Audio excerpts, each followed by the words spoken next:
Je vous présente aujourd'hui 9 innovations absolument incroyables. Un smartphone avec une optique qui se détache, un PC avec un écran pliant et le smartphone le plus fin du moment. Vous êtes prêts? C'est parti. Ça c'est super intéressant, c'est une optique modulaire sur un smartphone de Xiaomi. C'est basé sur un Xiaomi 15. On peut enlever l'optique. Si vous êtes un photographe professionnel et que vous voulez une optique particulière, eh bien vous la retirez, vous la placez, vous choisissez ce que vous voulez. Là je suis sur un équivalent 35 mm, je suis sur un capteur micro 4 tiers, 100 mégapixels. Et ce qui est intéressant, c'est que vous avez deux petits connecteurs qui servent à alimenter votre optique pour pouvoir avoir une transmission. C'est un canal de transmission propriétaire de Xiaomi qui peut aller jusqu'à 10 gigabits par seconde. Et en fait, ce qui est assez marrant, c'est que c'est une façon de réinventer la photo sur smartphone. C'est un concept, hein. On voit que Xiaomi innove énormément et cherche toujours à repousser les limites au niveau de la photographie. Est-ce que à l'avenir, on n'aura plus de capteurs photo sur notre smartphone? Est-ce qu'à l'avenir, on aura plutôt des smartphones sur lesquels on va mettre des gros capteurs comme ça? On ne sait pas. En tout cas, Xiaomi cherche de nouvelles pistes. Je trouve ça vraiment intéressant, d'autant plus qu'ils font, vous voyez, ce partenariat avec Leica. Alors ici, c'est pas du tout une optique Leica, attention, mais en tout cas, on voit que année après année, ils cherchent à repousser les limites au niveau de l'innovation, au niveau de la photographie. Ce système, je trouve très marrant, assez intéressant. À voir si on pourra l'utiliser, je pense pas, peut-être qu'on le verra jamais. En tout cas, si on veut de la modularité, si on veut améliorer ses photos, si on veut aller plus loin,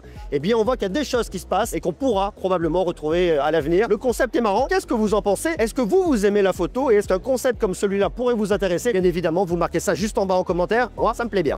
Grosse technologie au niveau des écrans pliants. Vous connaissez les écrans qui se plient. On l'a vu chez Samsung, on l'a vu chez Huawei. Ils se plient en 2, ils se plient en 3. Mais vous n'avez pas forcément vu d'écran qui se plie au niveau des consoles. Et c'est ce que nous présente Samsung Display sur un stand. C'est extrêmement intéressant parce qu'on veut des consoles de plus en plus grandes. On le voit notamment avec les Steam Deck. Mais pour autant, on veut des tailles un peu réduites lorsqu'on se déplace parce qu'on n'a pas toujours des gros sacs à dos, on n'a pas des grands sacs et on veut quelque chose de pratique. Et bien justement, Samsung nous présente un concept de console plus un concept d'écran pliant intégré à une console qui vous permet de replier votre console et de l'emmener un peu partout avec vous. Ça, c'est assez intéressant. Mais Samsung va toujours plus loin. Samsung Display, qui est la division écran de Samsung, avec une techno qui est assez marrante qui est derrière moi, qui s'appelle la technologie LEAP. C'est sur de l'OLED. Je vous explique. En fait, sur l'OLED, vous avez 4 parties au niveau de l'écran et la partie que vous avez sur le devant, c'est une partie polarisée. Ce qui fait que lorsque vous êtes avec des lunettes de soleil, eh bien, vous n'allez pas voir l'écran de votre smartphone correctement. Justement, avec cette nouvelle technologie, ils ont enlevé la partie polarisée, ils l'ont intégrée dans les autres éléments, ce qui fait que vous voyez très bien l'écran de votre smartphone. Là, vous avez la démo. Sur le haut, vous avez un écran classique de smartphone. En bas, c'est un écran avec la technologie LEAP, qui fait que là, vous le voyez. Mais lorsque je porte des lunettes de soleil, vous allez voir que l'écran sur le haut disparaît, on ne le voit plus, mais on voit vraiment celui sur le bas. Donc ça, c'est vraiment intéressant. Et lorsque j'enlève mes lunettes de soleil, vous voyez que l'écran qu'ils appellent conventionnel revient et l'autre, on le voit toujours. Donc que vous portiez des lunettes de soleil ou pas, vous allez pouvoir voir ça en permanence. Cette technologie est vraiment intéressante parce qu'elle solutionne quelques problèmes qu'on a tous. On a tous des lunettes de soleil lorsqu'il fait beau. Donc ça, c'est marrant. Mais ça ne s'arrête pas là puisque Samsung va encore plus loin avec des écrans qui sont encore plus hauts en luminosité puisqu'on monte jusqu'à 5000 nits. Là, il y a une démo qui est assez intéressante. On voit la comparaison entre un écran 2000 nits, un écran à 5000 nits et en plein jour, c'est totalement bluffant. Et puis un autre concept de smartphone qui est intéressant, on connaît les smartphones qui se plient en deux comme sur le Galaxy Z Flip, quel qu'il soit. Et bien là, il va pouvoir se plier à la fois sur le haut mais à la fois sur le bas. L'idée, c'est de gagner en modularité. Vous avez un appareil qui est encore plus petit. On le voit, la seule contrainte, mais une fois de plus, c'est pas un produit qui est terminé, c'est que l'accès au port USB-C, le port de charge, est complètement bloqué puisqu'il se retrouve à l'intérieur. Pas extrêmement grave parce qu'on se parle une fois de plus d'un concept. J'imagine que si c'était un produit terminé, il se pourrait qu'ils le mettent sur le côté ou alors qu'on doive le recharger lorsqu'il est ouvert. En tout cas, ce qu'on voit et ce qui est intéressant, c'est que les écrans se plient de tous les côtés. La modularité est de mise une fois de plus chez Samsung Display et ça, j'aime beaucoup. Un PC avec un écran qui se plie, est-ce que ça pourrait vous intéresser? C'est ce que nous montre Lenovo. C'est un concept, attention, pas forcément un produit qui va arriver chez vous, mais ce qui est assez marrant, c'est la modularité. On sait que Lenovo aime bien les PC qui se plient dans un sens, dans l'autre. On l'a vu avec la gamme Yoga notamment. Ici, c'est un ThinkBook. Et ce qui est assez marrant, c'est que vous avez donc un écran de PC un peu classique qu'on peut ensuite prendre par l'arrière, l'ouvrir pour avoir un très grand écran à la verticale. L'usage, me direz-vous, eh bien, quel est-il? Lorsqu'on veut faire par exemple du multitâche, sur le haut, vous allez pouvoir mettre un navigateur, sur le bas, une application, ce que vous voulez. Vous gérez votre ordinateur un petit peu comme vous le souhaitez. Et l'idée, une fois de plus, c'est la modularité et la flexibilité qui sont les maîtres mots sur ce PC. C'est assez rigolo à voir. Est-ce que ça pourrait être résistant? Est-ce que c'est vraiment bien conçu? Je sais pas. C'est un concept. J'ai l'impression que le système de charnière qu'on retrouve au niveau de l'écran qui se plie n'a pas l'air extrêmement résistant. Attention, une fois de plus, c'est un concept. On est là pour montrer les innovations et non pas pour montrer un produit industrialisé qu'on va pouvoir retrouver dans le commerce. Donc on prend ça vraiment avec des pincettes. En tout cas, la techno est assez marrante. Lorsque on veut replier, reposer l'écran, normalement le PC est fermé avec un capot sur le dessus. Et bien là, non, c'est pas le cas. Vous avez un écran. On peut totalement utiliser. C'est donc une fois de plus la modularité. C'est marrant. Et puis il y a un autre PC qui m'a beaucoup plu, un concept qui a continué à montrer Lenovo. C'est un PC avec sur le capot un panneau solaire qui permet de recharger votre PC où que vous soyez. Est-ce que pour autant vous serez totalement indépendant en énergie? C'est pas le cas. On sait pas. En tout cas, mais ce qui est assez marrant, c'est qu'on voit qu'il y a de plus en plus de constructeurs qui cherchent des solutions pour intégrer des panneaux solaires, que ce soit un smartphone, que ce soit un PC, pour apporter des solutions de charge lorsque vous êtes en montagne, lorsque vous êtes en déplacement. Comme ça, vous n'aurez plus jamais de problème d'autonomie. Voilà, je trouve ça assez marrant. Puis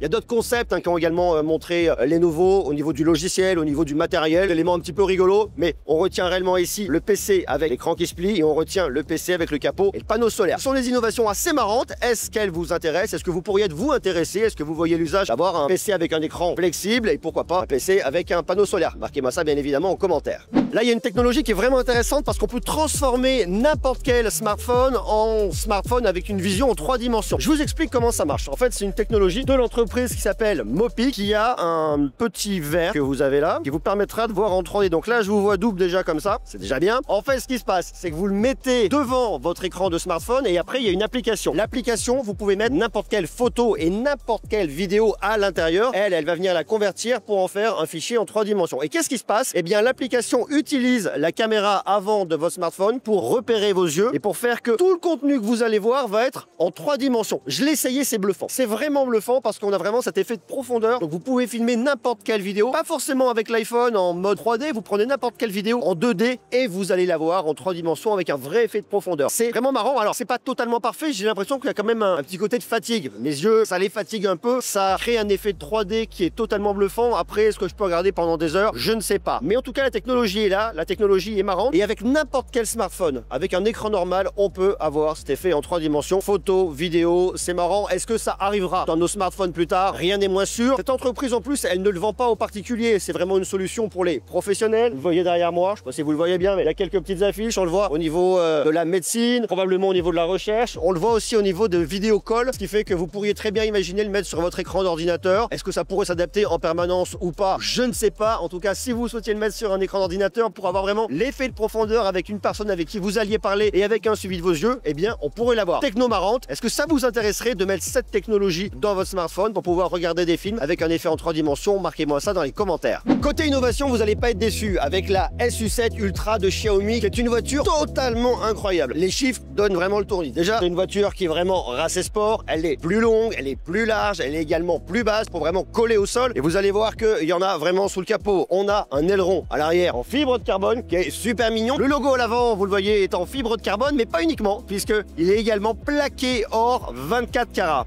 Et il faut savoir que c'est une voiture qui freine fort, très très fort, avec des disques céramique et carbone. Puis surtout, les chiffres donnent le tournis, je vous le dis, écoutez bien. 1548 chevaux, c'est absolument dingue. On a 3 moteurs. Vous avez 2 moteurs V8S à l'arrière, vous avez un moteur V6S à l'avant qui vous permet d'avoir une vitesse maximale de 350 km/h. C'est juste complètement bluffant. Pour vous faire un 0 à 100 en à peine 1,98 secondes. C'est vraiment des chiffres qui donnent le tournis. Alors côté batterie, on est à 1330 kW. La recharge est aussi extrêmement impressionnante parce qu'on se dirait qu'avec une batterie comme ça, avec des besoins de performance, ça va être compliqué. Eh bien non, puisque vous la rechargez au max, bien évidemment, de 10 à 80% en seulement 11 minutes. Vous voyez, c'est vraiment dingue. Et puis on pourrait se dire qu'avec un véhicule comme ça, premium de Xiaomi, on va être à des tarifs extrêmement importants. Eh bien non, puisqu'elle est disponible en Chine à moins de 70 000 €. C'est juste dingue. La voiture est super racée, elle est belle, la couleur on n'aime pas. En tout cas, ce qu'on reconnaît, c'est que c'est un véhicule extrêmement premium, extrêmement sérieux. Ça permet d'emmener Xiaomi encore plus loin dans le monde de l'automobile. Avec la SU7, ils ont déjà montré les muscles. Et là, avec la SU7 Ultra, c'est totalement bluffant. Moi, je la trouve super cool. J'aimerais bien l'essayer. Je suis pas sûr que Xiaomi donne la possibilité d'aller faire des tours de circuit avec. Mais en tout cas, si c'est possible, sachez Xiaomi que ça m'intéresse. Voilà, dites-moi vous ce que vous en pensez. Est-ce qu'elle vous plaît? Oui, non, quoi, comment? Marquez-moi ça dans les commentaires.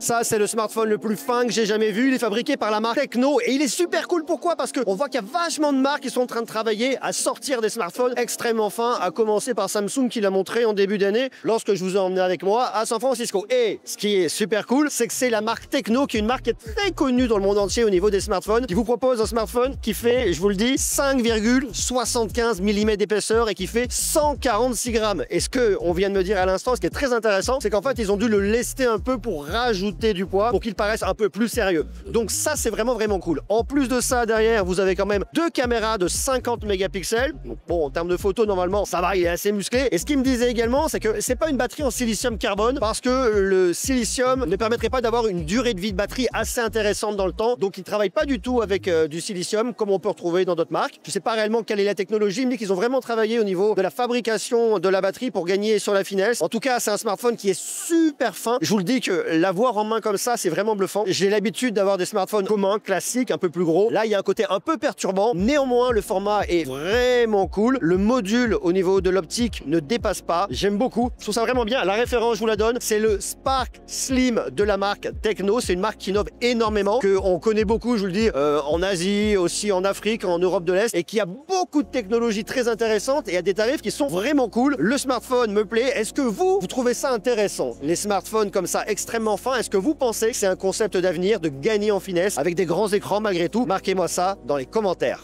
Les problèmes de batterie sur les smartphones, c'est terminé. Je vous présente un smartphone de la marque Infinix avec un panneau solaire au dos. Ça veut dire que vous posez votre smartphone au soleil, à la lumière, et bien il va se recharger. Ça, c'est quand même super cool. Ça veut dire que vous êtes à la plage, vous vous baladez dans la rue où vous voulez, votre smartphone à la main, il faut le sortir, hein, faut pas qu'il soit dans la poche, mais au moins il va se recharger. Donc ça, c'est quand même une vision assez intéressante du futur et je trouve un peu plus éco-responsable, entre guillemets. On parle de smartphone, attention ici, mais en tout cas, c'est pas mal. Ça évite de devoir tout le temps se recharger. J'ai pas la vitesse de charge. J'imagine que c'est une charge assez lente, mais en tout cas, la technologie est là et ça, c'est super intéressant. Donc Infinix nous a montré ça, mais ils nous ont également montré autre chose de super intéressant, c'est un dos en e-ink, c'est-à-dire un dos qui peut changer. À l'intérieur du smartphone, vous avez des paramètres. Vous allez choisir un motif, vous allez choisir des couleurs, vous appliquez et vous voyez votre dos qui se transforme en temps réel. Et ce qui est assez marrant, c'est qu'effectivement, on peut choisir différents motifs, on peut choisir différentes couleurs, mais on peut également partir d'une photo. Par exemple, se dire aujourd'hui, je m'habille de telle manière, je prends une photo de ma tenue et ça me générera le dos de mon smartphone en fonction de ma tenue. Ou alors, pourquoi pas, en fonction d'une photo que vous aimez bien. À l'avant du smartphone, vous avez votre photo, au dos, vous avez la couleur qui correspond. Bref, c'est vachement bien. Ça permet de personnaliser le dos de son smartphone, ça permet de le changer très facilement. Ce sont des petits points de détail que je vous présente là, mais ces technologies sont assez rigolotes, elles sont pas réellement disruptives, mais en tout cas, vous voyez qu'il se passe des choses dans le monde des smartphones, des innovations, ça me plaît. Est-ce que ça vous plaît, vous? Est-ce que vous aimeriez avoir un smartphone dont vous pouvez changer la couleur du dos assez facilement? Est-ce que vous aimez l'idée d'avoir aussi un smartphone avec un panneau solaire au dos? Marquez-moi ça dans les commentaires. Ce téléphone peut se connecter à Internet via la lumière. Alors via la lumière, vous me direz c'est un peu bizarre. Ben oui et non, parce qu'en fait, c'est une technologie qui s'appelle le Li-Fi. Et le Li-Fi, c'est intéressant. Pourquoi? Parce que à la différence du Wi-Fi, où vous allez émettre via un modem, par exemple, vous allez émettre un signal qui va pouvoir traverser les murs. C'est le but, hein, dans une maison, on veut que ça aille un peu partout, par exemple. Et vous allez pouvoir vous déplacer chez vous en gardant votre connexion Wi-Fi dans la mesure où vous restez dans la zone de couverture. Et bien, avec le Li-Fi, c'est totalement différent. Ça s'adresse plutôt, par exemple, à une entreprise qui veut diffuser un réseau dans une pièce, mais uniquement dans une pièce, à l'armée, par exemple, pour totalement sécuriser la connexion. Ce qui fait que la lumière ne va pas traverser les murs, ne va pas sortir et sera uniquement disponible à un endroit physique qui est totalement délimité. Donc cette technologie, elle vient d'abord effectivement de l'armée, on comprend largement pourquoi. Et grâce au capteur Li-Fi que j'ai sur mon smartphone, je vais pouvoir capter le signal. Alors ici, je vous explique, on est sur le stand d'une entreprise qui s'appelle Pure Li-Fi, qui a installé un modem Li-Fi en haut. Il y a également d'autres solutions, mais je vous explique dans quelques instants, qui envoie donc le signal que le smartphone, grâce à des récepteurs Li-Fi spécifiques, peut ensuite récupérer et avoir le signal. Alors l'idée, c'est pas d'avoir un réseau de fou à la maison, mais si par exemple, vous retrouvez pour les entreprises dans des cas très particuliers où on doit diffuser un réseau privé dans une seule pièce, eh bien on peut le faire. Et ce qui est en plus de ça très marrant, c'est que si je suis dans la pièce d'à côté, je ne vois pas le nom du réseau. Il n'apparaît pas, donc c'est extrêmement sécurisé. Et c'est ce qu'on recherche en fait.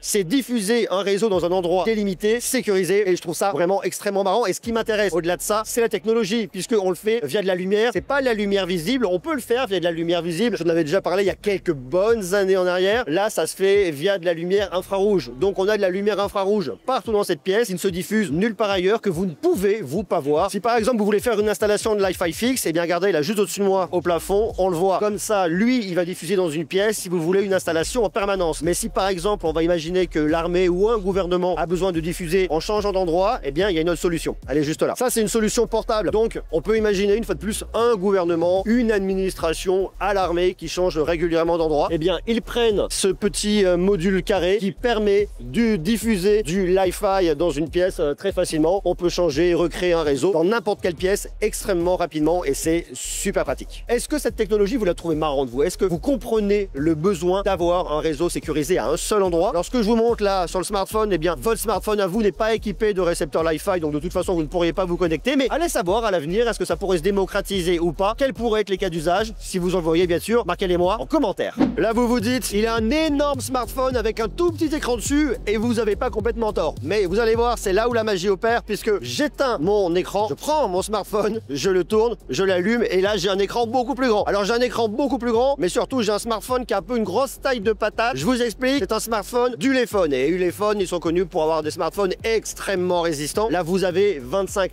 500 mAh de batterie. C'est assez énorme. C'est un smartphone pour l'outdoor, pour les travaux. Enfin, un smartphone qui sera extrêmement endurant au niveau de la batterie. Et ce qu'ils ont fait, ce qui est assez marrant, c'est qu'effectivement, vous voyez, vous avez cet écran-là. Mais lorsqu'on travaille et qu'on veut pas forcément s'embêter et qu'on veut pas ce grand écran et qu'on veut utiliser un petit écran, vous me direz, pas trop pourquoi, mais on peut le faire. Eh bien, vous prenez votre smartphone, vous le posez à plat, vous rappuyez sur le bouton et là, vous récupérez votre smartphone avec un tout petit écran à l'arrière. Est-ce que vous voulez ce petit écran pour vous voir et faire des selfies avec vos potes? Vous filmez, regardez, j'ai une brique dans la main, c'est énorme, c'est très lourd. Et en même temps, je peux me filmer et me voir sur mon moniteur arrière. Pourquoi pas? Je ne pense pas que les créateurs de contenu vont l'utiliser, sauf peut-être Inoxtag s'il repart faire une montagne et qu'il n'a pas de powerbank. Et là, il y a un autre smartphone où j'ai carrément un écran au milieu de mon bloc optique. Comme ça, je suis sûr que je ne louperai aucune vidéo. Je me vois, je suis dans le plan pour les vidéos, pour les photos. Alors attention au cadre, hein. Ça reste quand même un écran rond. C'est peut-être pas ce qu'il y a de plus simple, mais je peux le faire. Et si vous regardez juste en dessous, vous allez voir que vous avez une énorme torche. Comme ça, vous êtes éclairé, vous voyez, vous réussissez toutes vos photos et toutes vos vidéos. Bon, voilà. C'est assez gadget, mais c'est marrant. Et celui-là, il est encore un peu différent parce qu'il a un vidéoprojecteur ici, ce qui fait que vous pouvez projeter vos films. Avec votre très grosse batterie, vous pourrez regarder un paquet de films. Pareil, même batterie de 25 500 mAh, très épais. Et si vous voulez vous faire une soirée ciné, eh bien là, vous avez une innovation avec un vidéoprojecteur intégré à votre smartphone. C'est assez marrant. Ces petites innovations, elles me font marrer. On les voit ici sur un salon, sur le stand d'Ulefone. Efficace. D'ailleurs, dites-moi ce que vous en pensez dans les commentaires. J'ai un smartphone dans la main où il y a une montre connectée à l'arrière. Enfin, c'est pas vraiment une montre, mais ça me fait penser à une montre parce qu'effectivement, j'ai un écran rond qui est au niveau de mon bloc photo. Et qu'est-ce que je peux faire avec cet écran rond, me direz-vous? Je peux faire quand même pas mal de choses que je peux paramétrer sur mon smartphone. Je vais avoir notamment une horloge que je peux customiser. Je peux changer mon horloge comme je le ferais sur une montre connectée. C'est pour ça que ça m'y fait quand même relativement penser. J'ai une boussole, je peux voir mon agenda, je peux changer ma musique. Alors la musique, je peux le changer aussi de l'autre côté, mais je peux le changer comme ça en le posant sur une table très facilement. J'ai un petit écran. Je consomme moins de batterie puisque j'ai moins de pixels d'allumer. J'ai pas mal d'options et c'est assez marrant. Je peux aussi prendre des photos directement. Je peux me voir si je suis beau, si je suis belle, si je suis dans le cadre. Je suis dans le cadre, je le verrai, c'est face à moi. C'est assez rigolo et c'est une fois de plus un truc qui est assez marrant parce que les constructeurs de smartphones ont besoin d'innover, ont besoin de se renouveler. C'est fait par la marque Doji. Doji, c'est une marque qui fait beaucoup de smartphones d'outdoor, de smartphones extrêmement résistants, ce qui est le cas d'ailleurs sur ce smartphone, mais il leur faut des innovations pour se différencier sur un marché très compliqué. Et ce petit écran à l'arrière, je le trouve assez mignon. On va pas l'utiliser en permanence, mais voyez, pour se voir en photo, être sûr qu'on est bien éclairé, c'est pratique. Il y a plein de petites fonctions marrantes, ça me fait assez marrer. Est-ce que ça vous plaît? Est-ce que ça vous intéresse? Qu'est-ce que vous en pensez? La boussole, ça me plaît bien lorsque je me balade. Je suis un peu perdu, j'ai ma boussole. La musique, ça a un sens. La photo, carrément, parce qu'on sait qu'on est bon. L'agenda, il est pas hyper fonctionnel. Et puis, ce qui est vraiment cool, c'est que dans vos paramètres sur votre smartphone, vous pouvez rajouter plein d'applications. Vous pouvez en désactiver certaines si vous n'en avez pas besoin. Moi, je trouve ça assez marrant. Est-ce que vous trouvez ça intéressant de venir intégrer un écran de smartphone? Les marques innovent énormément, ça me plaît. D'ailleurs, vous, dites-moi ce que vous en pensez dans les commentaires. Voilà, vous connaissez ces 9 innovations totalement bluffantes. Maintenant, allez voir cette vidéo, vous allez voir, elle est aussi super intéressante.